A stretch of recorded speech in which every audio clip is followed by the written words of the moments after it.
We have now seen every week of season 2 of Shadowlands, and I'll tell you, it's been a very interesting ride. We've had some really interesting affix sets. I actually have to say that that's probably the most interesting thing. So let's quickly start with talking about that. And then we're going to talk a little bit about the overall stats that we've collected thus far. Okay, I want to give this as kind of a timestamp. I want to look back at this myself. So I figured might as well make a video. Maybe some people will have some interesting thoughts on it. So the week that we have currently is Raging Volcanic Tyrannical, which you would think is a very easy week, but I didn't have a ton of success this week. But yeah, it should be a very easy week. Next, we have Fortified Inspiring Grievous. Pretty straightforward week. I mean, there's times when Inspiring could cause a lot of problems with Grievous, but those two affixes don't really overlap much. And I always do feel like Inspiring Fortified is a very, it's a predictable affix. Let's put it that way. Then we have Tyrannical, Spiteful, Necrotic, which I think is, if I remember from the beginning of the season, I think this was the hardest week that we had in the first half. Like there was this kind of feeling out process where I just wasn't really sure what to expect from some of these weeks. And when we had Spiteful Necrotic, I was like, oh, that's a tough one there. But as a tank, luckily the two affixes don't overlap whatsoever. I don't know if you get Necrotic from Spiteful's melees as a DPS. Maybe you do. Anyway, Fortified, Bolstering, Quacking, that's definitely one of the harder ones.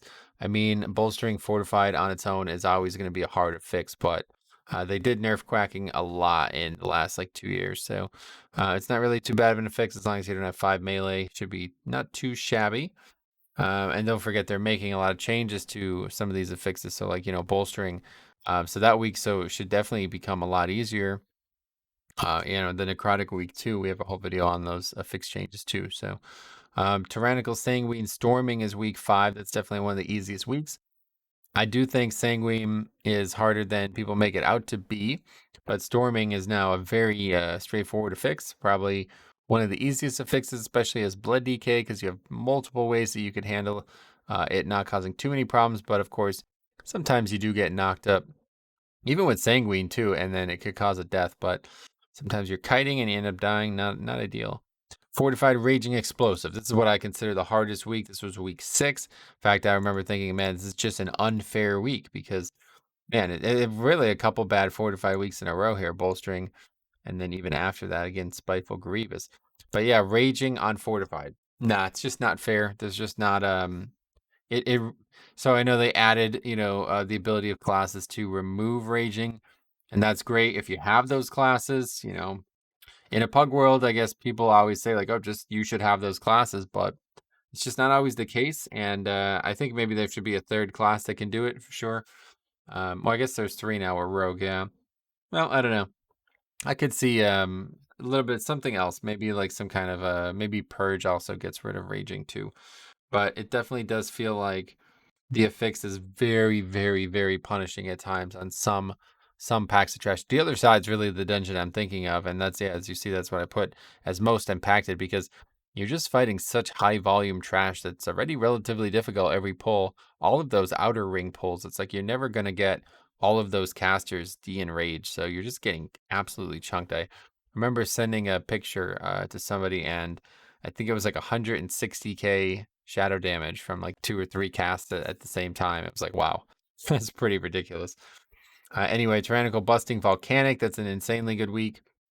Coming off the hardest week in the season, we get the easiest week in the season. So, yeah, that's the week 7. Week 7 is where you want to be.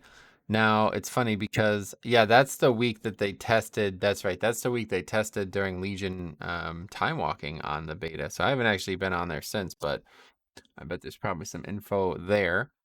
Anyway, Fortified, Spiteful, Grievous, another very hard week. Spiteful causes a lot of problems for DPS because they're constantly having to run away. So it's a lot easier if you have mostly ranged and, class like Mage. Obviously, they become stronger on Spiteful, but it looks like you're doing better, but it's still a huge time sink. Those mobs are just eating up your damage no matter what you're doing. So it's definitely a harder fix than people think it is because it's kind of like explosive on steroids, right? Like the mobs don't need to die, but they have a lot of health and you're probably going to accidentally cleave to them. So, at least in right now, anyway, they're eating up your AoE. They're potentially slowing down your group because they're running away from stuff. So it's definitely a time intensive fix. We also have Tyrannical, Inspiring, Quacking. and that has been a pretty easy week. I feel like inspiring on Tyrannical is just super easy. You can just straight up ignore it most packs. In fact, I always am shocked. Like when we did that week, it was like people were like trying to get me to CC them. And it's like, dude, it's Tyrannical. It's just kill the pack. Anyway, Fortified Sanguine Necrotic is definitely one of the harder ones. Sanguine, again, I think it's harder than people give it credit for. So, a Fortified Necrotic week, as you remember, we had some very interesting interactions with those two affixes. And I did have a whole video on that. Why I think that it's actually the most intelligently designed affix combo out of all of these. Like these two actually really, really work well together. Like they really do complement each other's difficulty. And then Tyrannical Bolstering Explosive, which was, I guess a harder week just because bolstering really slows you down. On Tyrannical, you're kind of thinking like, okay, we're going to absolutely fly through the trash. We're going to make all these big pulls. They're going to be nice and clumped up. We're going to kill them nice and quick. Can't really do that on bolstering. So that's probably the hardest Tyrannical week. And then we had Fortified Busting Storming, which was potentially one of the easiest weeks in the whole game. But so yeah, like regrading these, I don't know if I would change anything. This week should be an extremely easy week.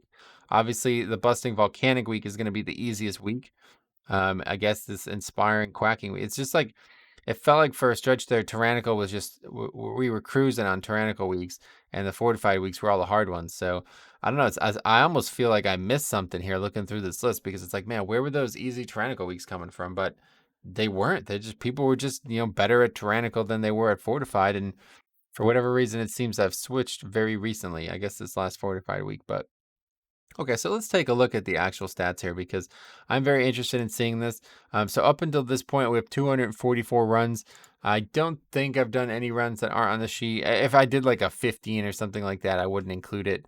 Like if I was helping somebody, I wouldn't include that on the list. But as you can see, the weekly stats, we certainly played a lot less on some weeks, especially last week. I'm actually shocked. 13 keys only, huh? But yeah, we did have. Oh no, that would have been 2 weeks ago. Yeah, that was that necrotic week, right. But let's take a look at each week's, actual statistical analysis here.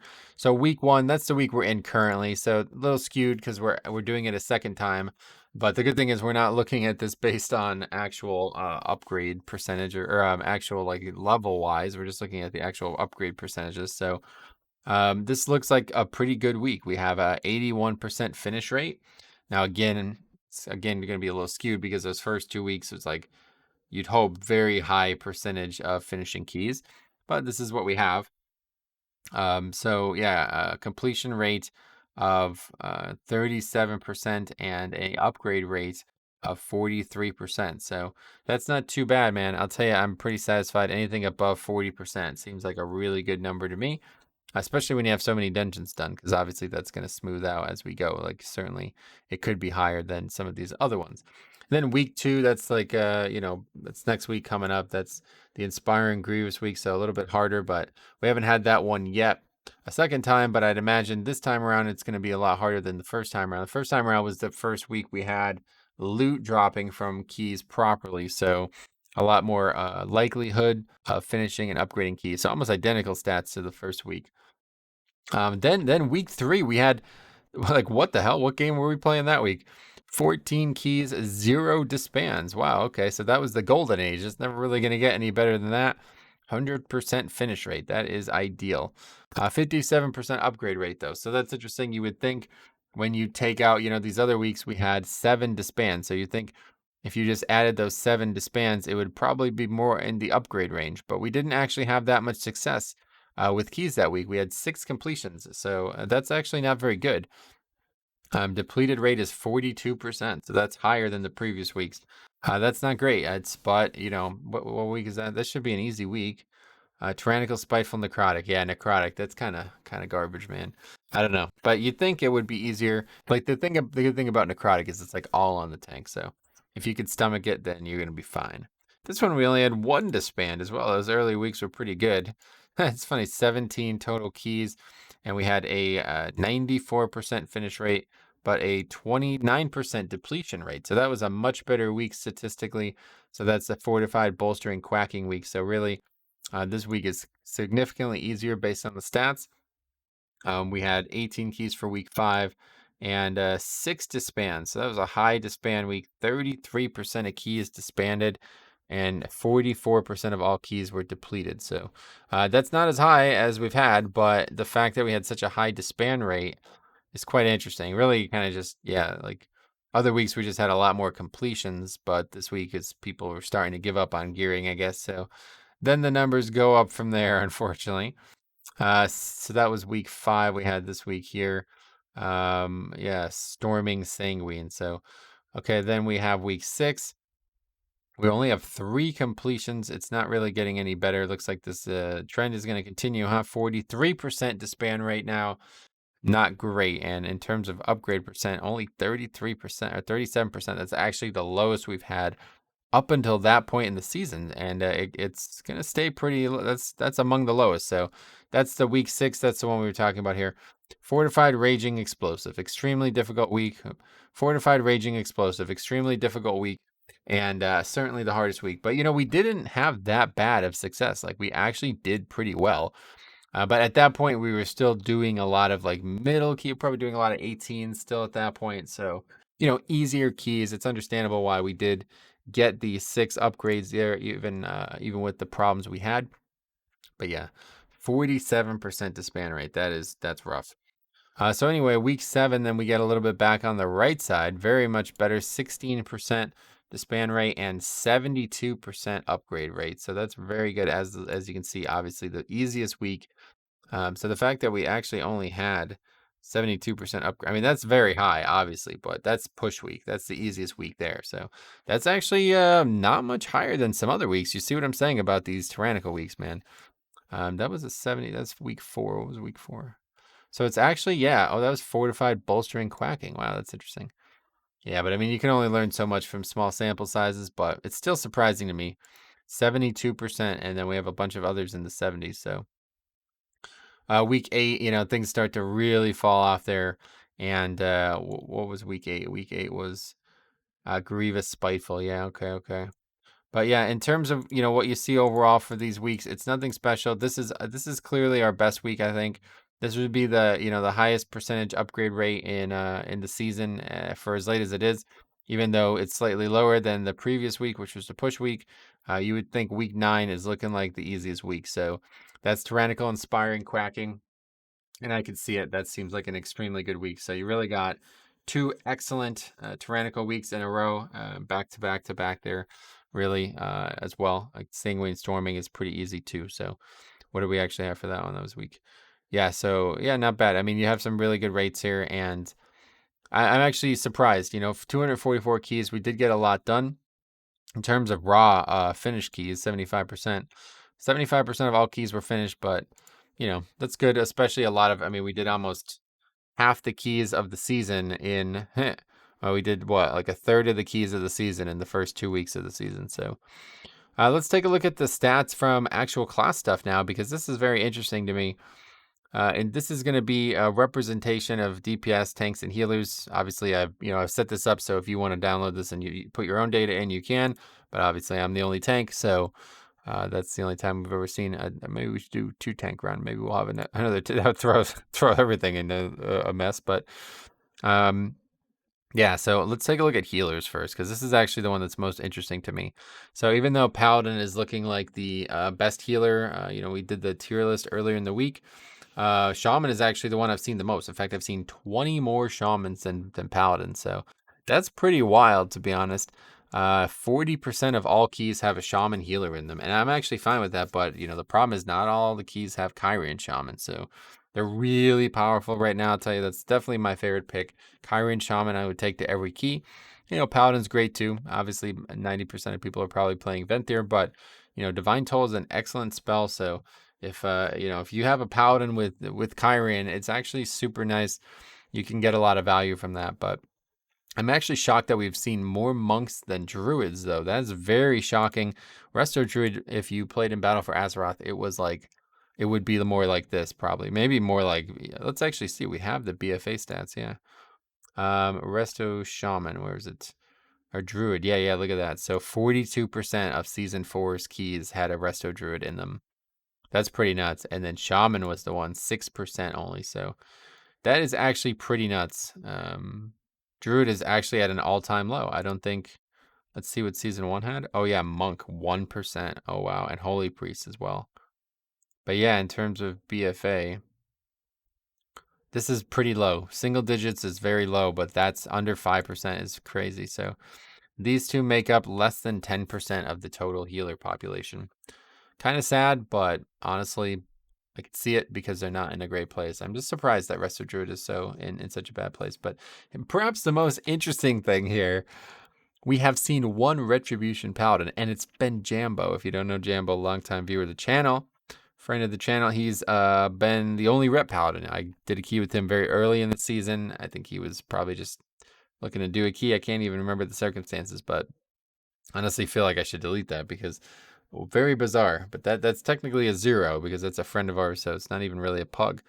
But yeah, past that, this is an interesting thing to look at. So we looked at this a little bit on stream ago, but you're seeing I think that we compared it to season 1 stats was the biggest thing. So let's take a look at this. Warrior compared to season 1. 9% of all keys have a warrior. 5% of all keys have a warrior in season 1. Season 2, 8% warlock. 10% warlock. So warlock's gone down. Shaman is 10%. Shaman has gone way up thanks to the resurgence of Ellie. Rogue is 10%. It's not keys though. It's probably, I think it's 10% of all DPS, right? Anyway, 12%. So Rogue has gone down. Priest 2.6. Priest has actually gone down slightly. Paladin has obviously gone down. I mean, even though they're already very low, still only 2%.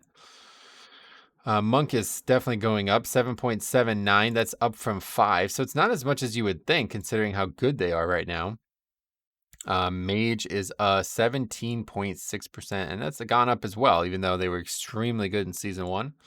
And then Hunter, 14, almost 15%. Hunter's gone down slightly. They've been in a little bit of a bad state, but I think they are still really good. They're certainly not as good as they were in season 1, but it's pretty marginal. Now, Druid has gone way down, 7% down from 13%. So that's pretty nuts. 193 down to 56, but of course, that's with half the runs. Yeah, so I'm actually shocked by that, considering they are very good. And DK almost identical, 4.32, I think, right? 4.23 and then 4.35, so almost identical. And then Demon Hunter gone way up, 4% in season 1.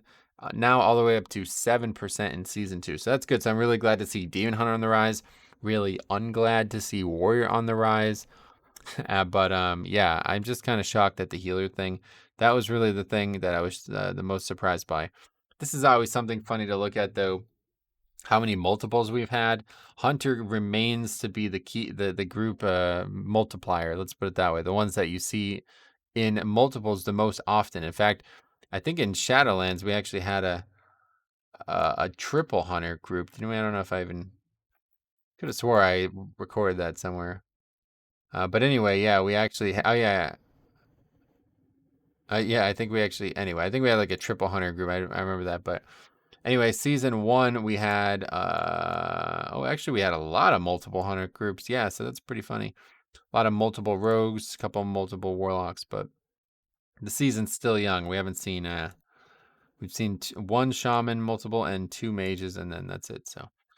Okay, so this is also somewhat interesting. I'm not really going to talk too much about this, but maybe you want to take a look at this yourself. I just want it to be on the video just so I could compare for the future when I have a look at it. But yeah, this is meant to be showing, like, in terms of upgrading, who is actually having an impact on the key. And it does look like right now the highest impact percent is Demon Hunter. So that's really good to hear because that confirms what I'm thinking, that Demon Hunter is a very good pick for keys. This tells me that Demon Hunter is the best pick I have in keys.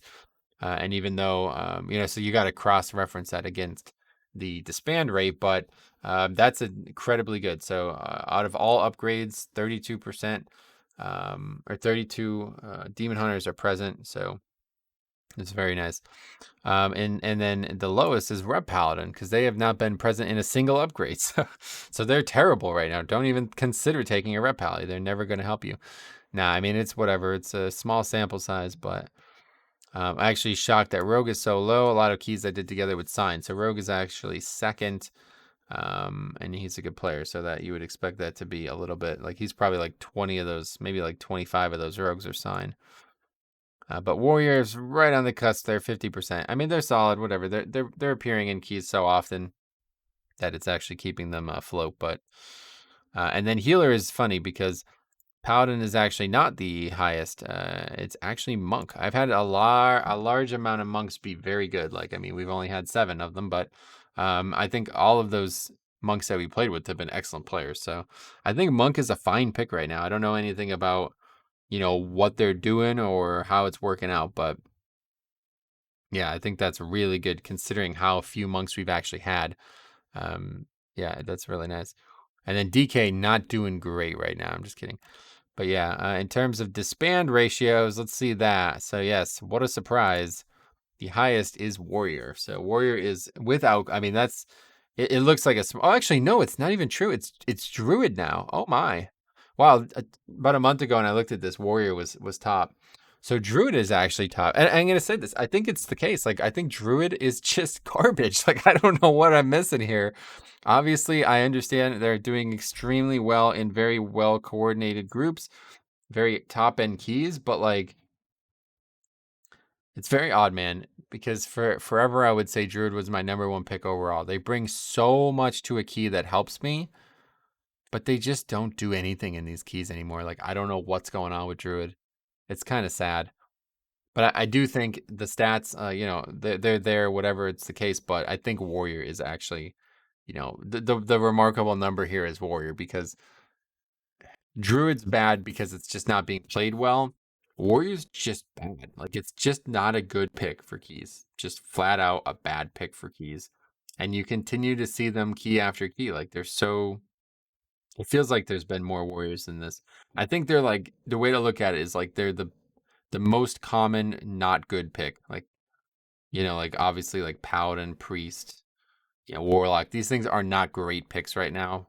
But Warrior is like the king of the bad picks. Like, they're being played a lot and they're just not bringing anything to keys. So healers are uniquely interesting as well.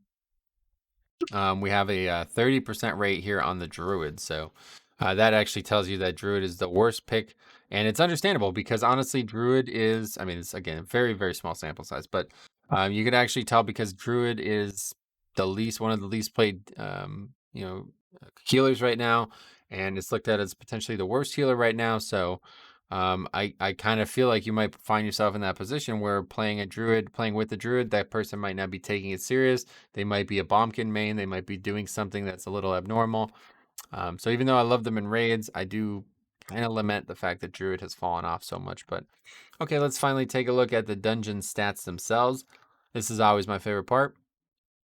So first of all, we've done 41 plague falls. That's topped by a large number. Yeah, almost probably 12 above the average there. So that's really a lot of plague falls. It's been a consistently good key for us in the beginning of the season, and then it's been a consistently bad key in the late season. So you see 34% rate. If you looked at probably the last 5 weeks, it'd probably be like a 70% disband rate. That dungeon is actually harder than it looks if people are not doing things right, and there's a lot of people not doing things right all of a sudden. So it's interesting because it should be one of the easiest dungeons, but we actually only have a 65% finish rate overall, so not great. Okay, but let's start at the top here. So the other side we've had a pretty good success with. We up until recently, that was the dungeon we did the least, but I did probably like 10 the other sides in the last 2 weeks. So I think I did like 5 just this week. So it's pretty crazy.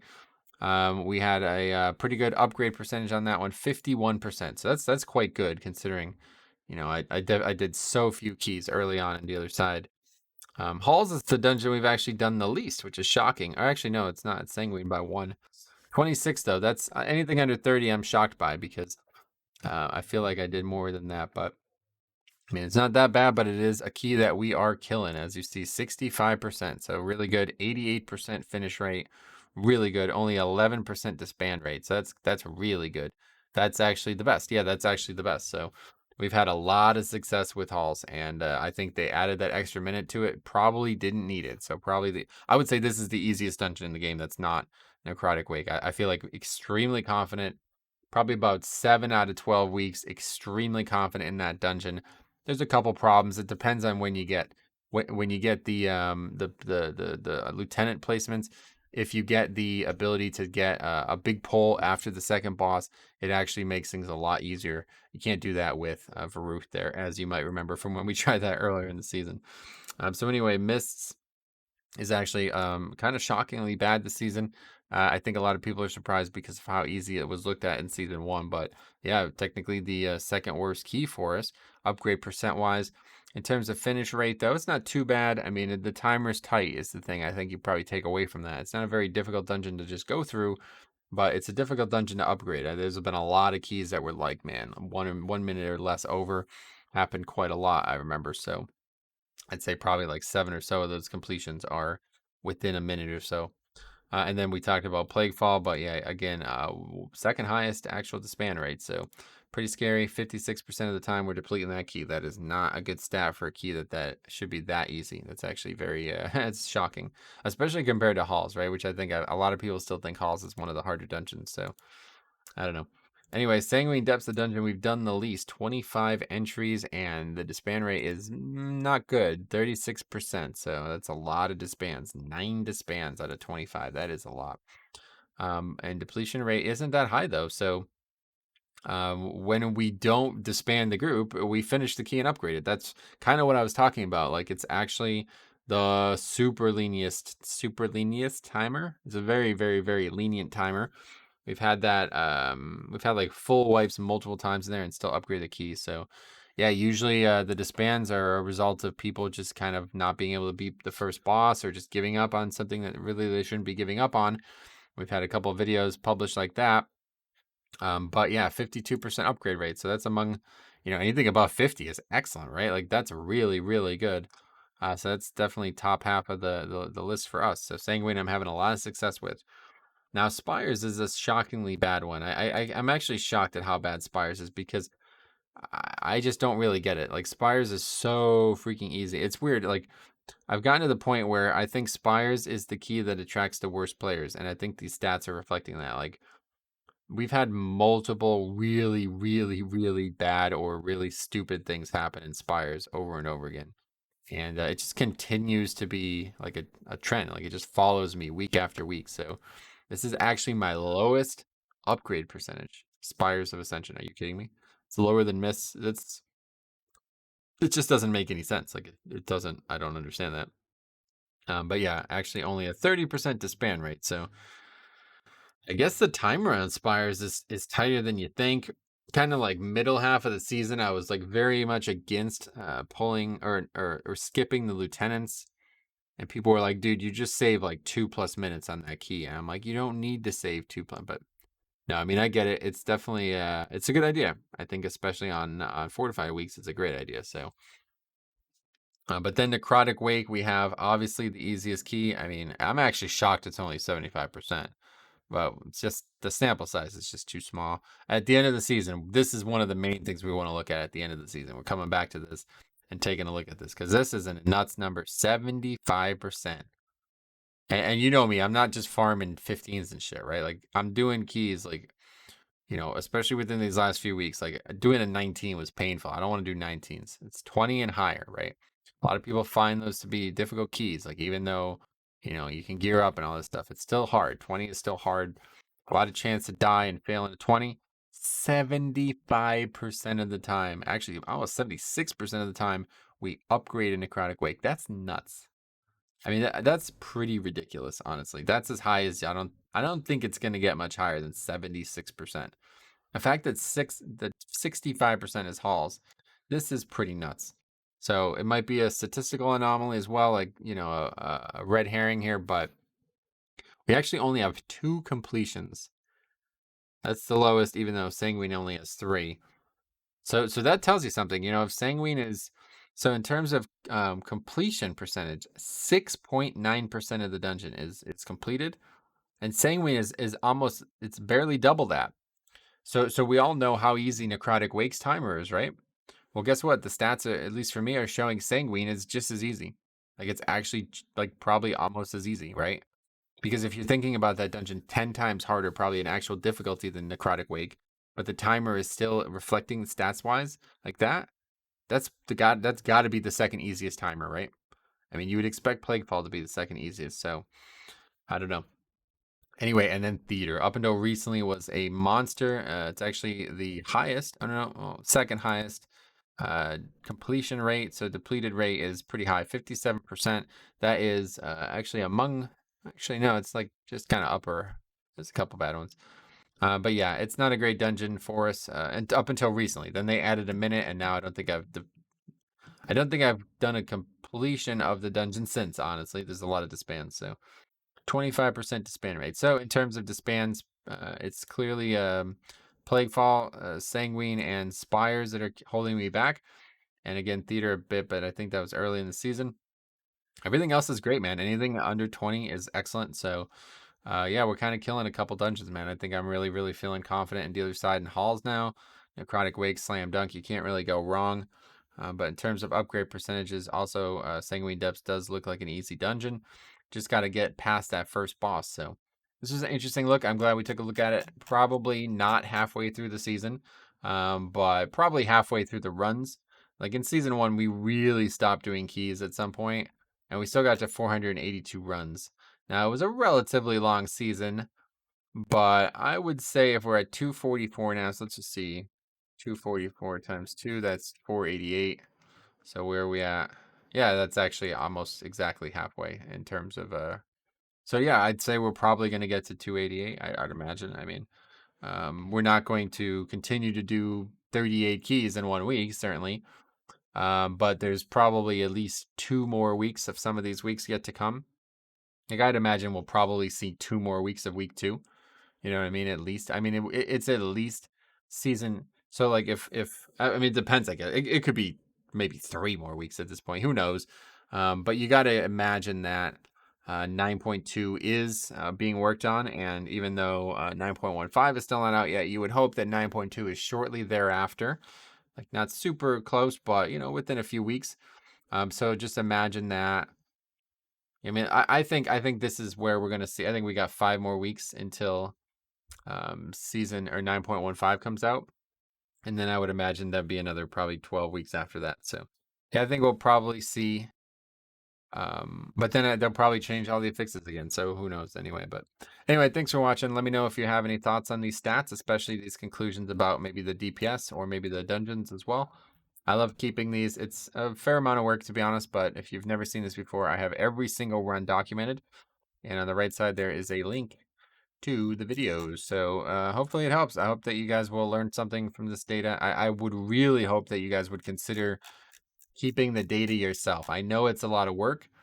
You do not have to record them, though. I think, it's easy enough to just document it. The hard part is uploading every single video and then, putting a title and everything. So that's probably 50% of the work. So let me know. Thanks for watching. We'll see you in the next one.